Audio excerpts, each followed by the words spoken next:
Mabuhay Grade 7 learners! I am Teacher Jane Quincy Arabe and I will be your study buddy for today.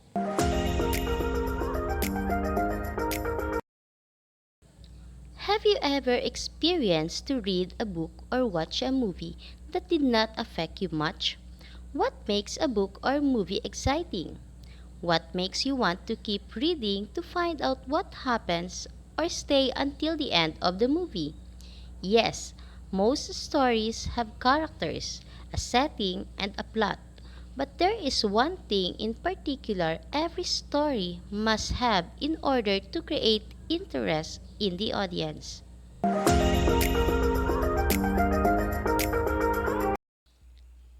Our lesson for today is conflict and its types, and here are the objectives. First, discover the conflicts presented in literary selections. Second, classify the types of conflicts presented in a literary piece. Third, value the importance of resolving conflict in a non-violent ways. Before we start, let's see what you already know about types of conflict. Be ready with your pen and paper and answer these questions. Do not worry if you don't know the answer. You can just write no answer. Your score here will be off the record. You have 20 seconds to answer.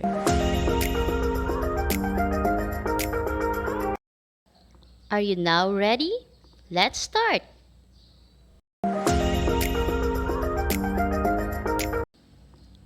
Read each item carefully.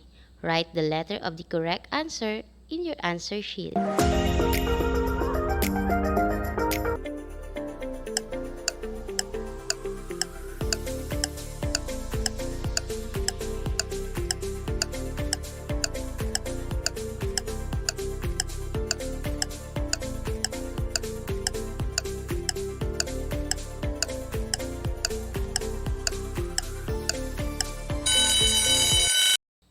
It's checking time! Let's see how well you did. Refer to the answer key on screen. Pause this video while you check your work.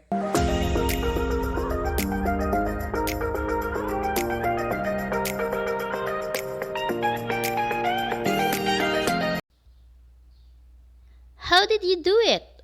You get a perfect score? That's awesome! Not perfect? That's alright. Let's do better next time.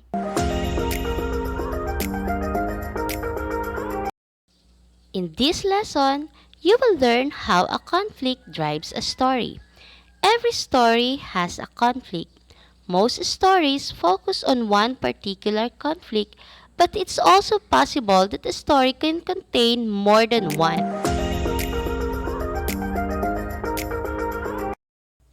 Basically, we can define conflict as the central struggle between opposing people or forces, two characters, a character and nature, or even an internal struggle. Conflict contains a level of angst into a story that engages the reader and makes him or her invested in finding out what happens. So how do you create a conflict? First, you need to understand the different types of conflict, which can essentially be broken down into two categories: internal and external conflict.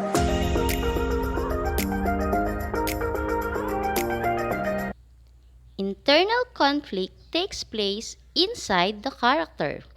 It is when a character struggles with his own opposing desires or beliefs. It happens within him, and it drives his development as a character, such as a decision he needs to make or a weakness he has to overcome.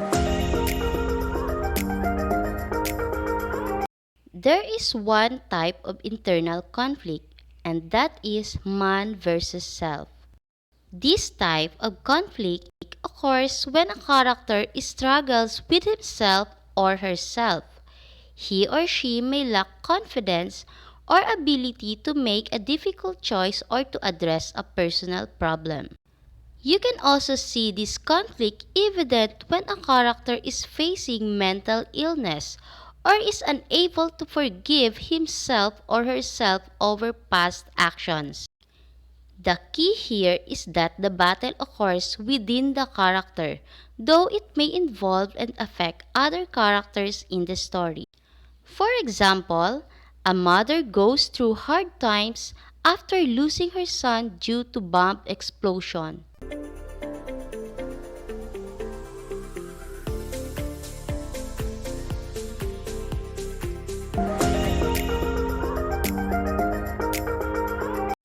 External conflict takes place outside the body.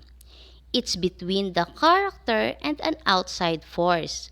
It is one in which the character faces a challenge with an external force, like another character, an act of nature, or even society.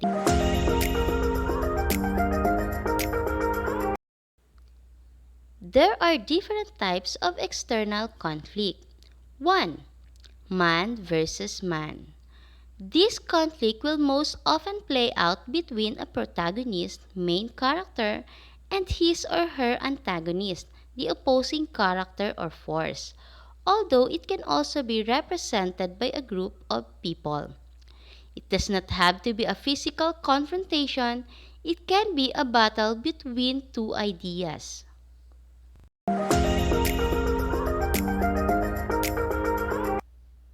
For example, two girls compete in a fashion show in their school. A ninja warrior fights a rival clan to avenge his master's death.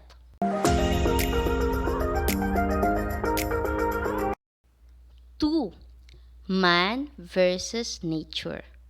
When a story has a man versus nature conflict, the main character fights to endure or overcome forces of nature. He or she may struggle to survive harsh elements, navigate through a disaster, or meet his or her basic needs. These forces can be storms, wild and dangerous animals, and even disease.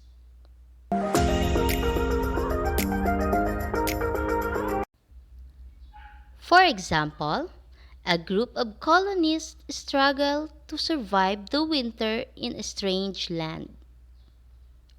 The snake attacked the traveler.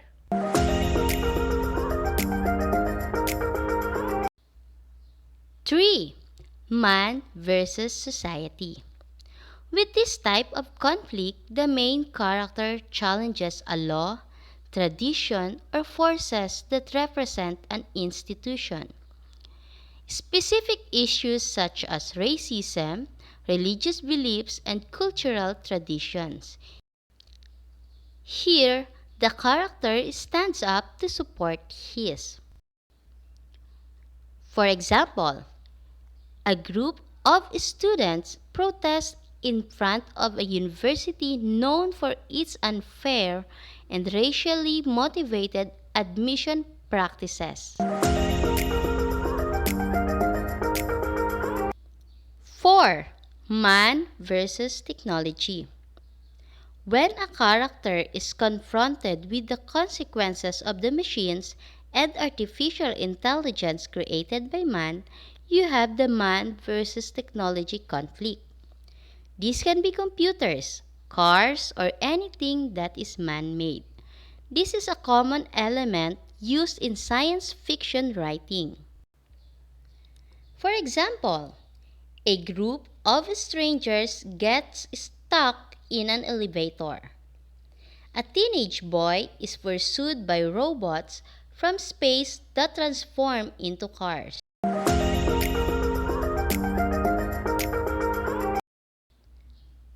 5. Man versus supernatural. This type of conflict can be described as a struggle between a character and some unnatural force or being. He or she may battle monsters or strange creatures, challenge beings with magical powers, or encounter aliens. The key to this conflict is that the forces that are not of this world threaten the main character. For example, a boy wizard must use his powers to protect his community from evil monsters. Why conflict is important in the story? Most of the time, readers become more interested in a literary piece because of the tension in the story.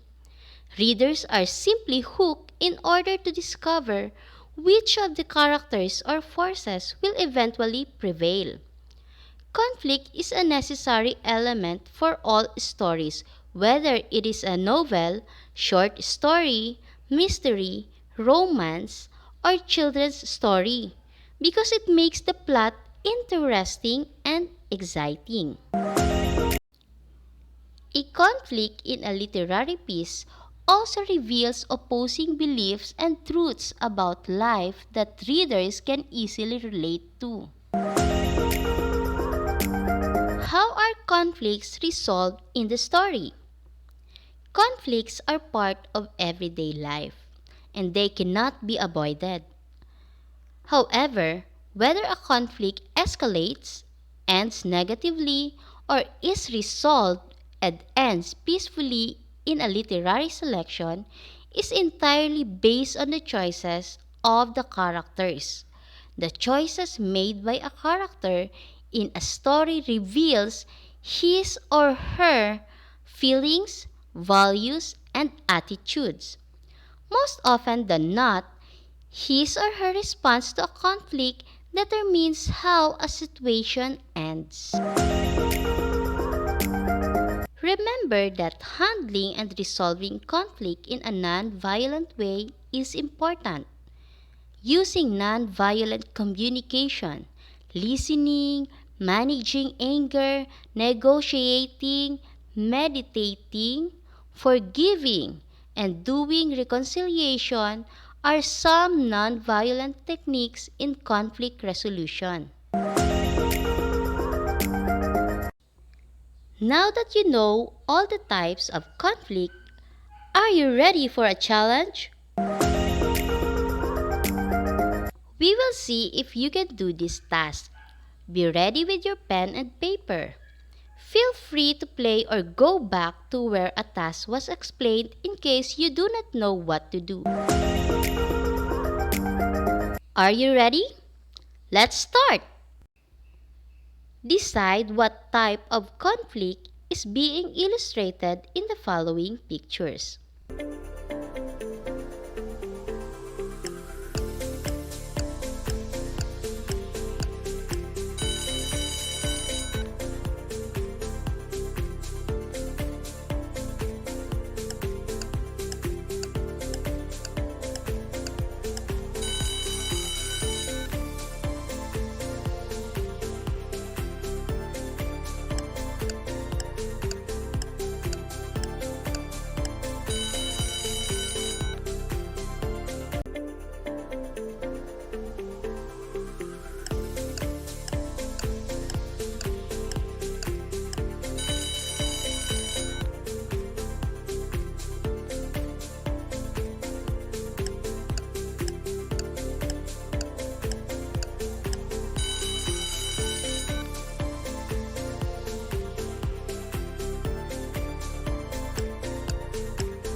Your time is up. Let's see how well you did. If your answer is man versus nature, you are correct. If your answer is man versus society, well done.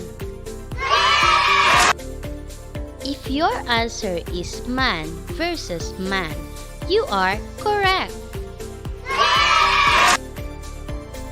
If your answer is man versus nature, you are correct. If your answer is man versus society, well done. If your answer is man versus man, you are correct. If your answer is man versus supernatural, excellent. If your answer is man versus technology, you got it right. If your answer is man versus self, good job.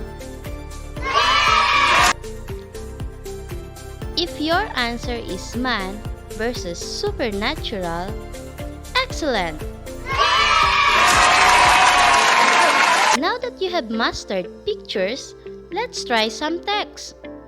Read the situations and identify the protagonist, antagonist, and type of conflict presented. For example, an elderly man struggles to learn how to use his new phone. The protagonist in this scenario is the elderly man. The antagonist is his new phone. So, the type of conflict is character versus technology. Are you ready to answer the rest? Let's go!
It's checking time! Let's see how well you did. Refer to the answer key on screen. Pause this video while you check your work.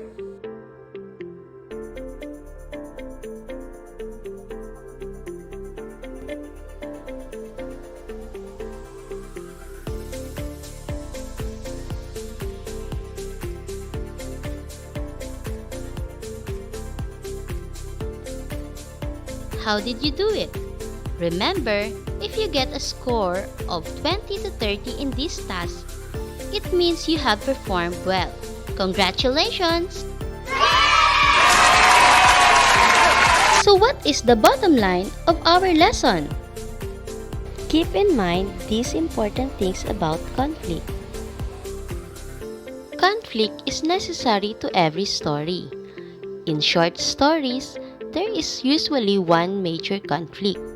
In longer stories, there could be several conflicts. Conflict adds excitement and suspense to a story. Many readers enjoy trying to predict the final outcome. Conflict can be internal, wherein the problem exists inside the character. This form of conflict central to the character or characters and must be resolved by the character alone. The type of internal conflict is man versus self. Conflict can also be external, wherein there's a struggle between a character and an outside force.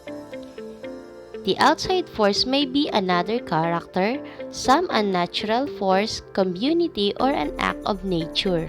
The types of external conflict are man versus man versus nature, man versus society, man versus technology, and man versus supernatural. Conflict cannot be avoided, so resolving it in non-violent way is important, such as having proper communication and doing reconciliation. Now, let's have the final activity. Listen to this song and answer the following questions. How do we solve the conflict cited in the song? Where can we find the kind of love the author is looking for?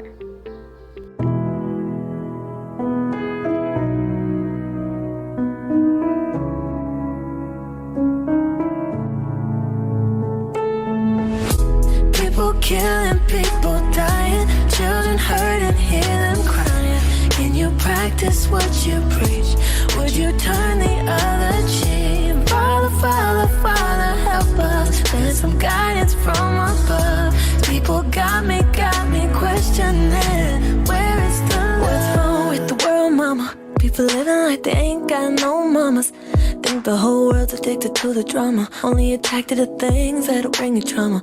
Overseas, yeah, we're trying to stop terrorism, but we still got terrorists here living in the USA, the big CIA. Bloods in the Crips and the KKK. If you only have love for your own race, then you only leave space to discriminate. To discriminate only generates hate. When you hate, then you're bound to get irate. Madness is what you demonstrate. That's exactly how anger works and operates. Man, you gotta have love, this'll set us straight. Take control of your mind and meditate. Let your soul gravitate to love, yeah. People killing, people dying, children hurting, hear them crying. Can you practice what you preach? Would you turn the other cheek? Father, Father, Father, help us. Send some guidance from above. People got me questioning. Where is the love? The love, the love. Where is the love, the love, the love? Feel the weight of the world on my shoulder. As I get older, people get colder.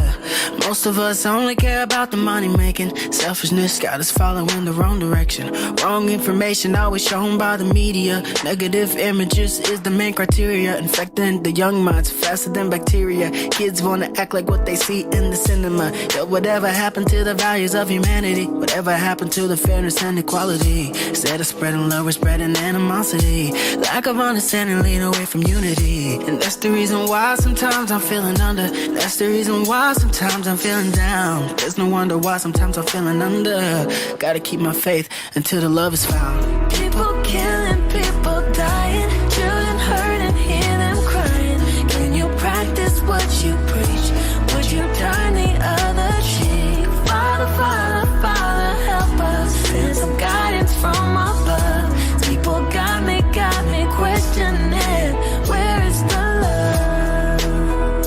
The love, the love. Where is the love, the love, the love? Where is the love, the love? Where is the love, the love, the love?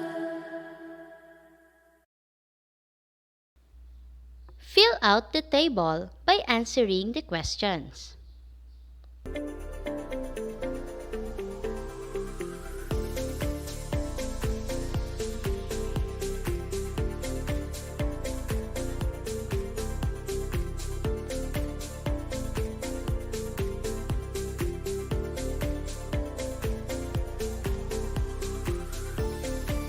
Your answers here may vary. Your teacher will check your answers.